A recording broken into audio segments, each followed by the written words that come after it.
सरकार को बधाइयां देते हुए योग गुरु बाबा रामदेव ने देश में कड़े जनसंख्या नियंत्रण कानून लागू करने की वकालत की है।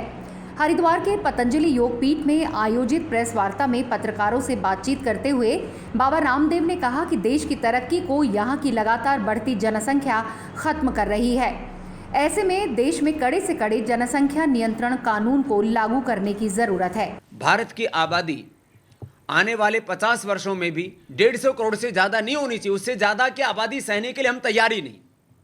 और ये तभी हो सकता है जब कानून बने देश में कि 2 से ज़्यादा जो भी बच्चा पैदा करेगा उस बच्चे को वोटिंग राइट नहीं होगा, चुनाव लड़ने का अधिकार नहीं होगा, और सरकार की ओर से जो भी सुविधाएं दी जाती हैं उससे उनको वंचित कर दिया जाए। तो फिर लोग ज़्यादा बच्चे पैदा नहीं करेंगे, चाहे वो किसी भी मजहब के लोग हैं।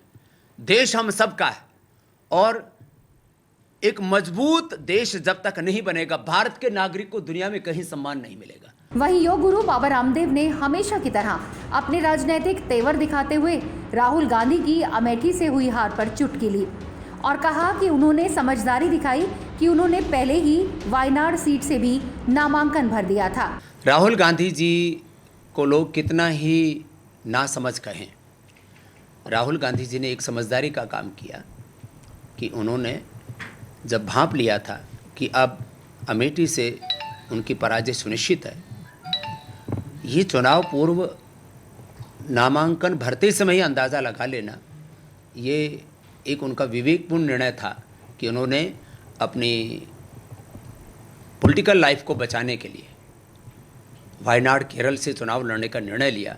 तो मैं समझता हूँ कि राहुल गांधी जी भी अब विवेकी हो गए हैं और कांग्रेस पार्टी को उन्होंने एक तरह से अनाथ होने से बचा लिया। नेशन वन के लिए चरण सिंह की रिपोर्ट।